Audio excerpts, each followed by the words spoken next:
আসসালামু আলাইকুম। আজ আমি আপনাদের সামনে খাসির বিরিয়ানি রেসিপি নিয়ে এসেছি। এখন আমি আপনাদের দেখাবো কিভাবে তৈরি করেছি আমি এই রেসিপি। প্রথমেও কিছু মশলা এবং মাংস নিয়ে ভেজে নেব, তারপর এটিকে কষিয়ে এক সাইডে রেখে দিব। কিছু দুধ নিয়ে নিয়েছি এখানে।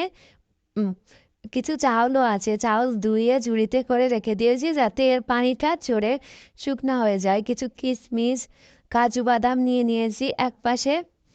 এটাকে এখন আমি চাউলটা চুলায় দিয়ে ভেজে নেব।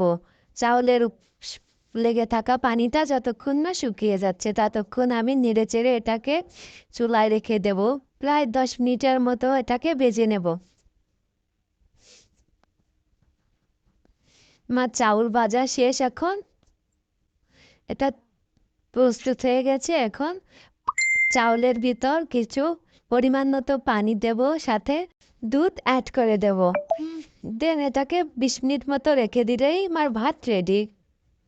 দেখুন আমার বিরিয়ানি অলরেডি তৈরি হয়ে গেছে। এখন আমি এটাকে প্লেটে ঢেলে সবাইকে খেতে দিয়েছি। খুবই সুস্বাদু হয়েছে, একেবারে ইয়াম্মি।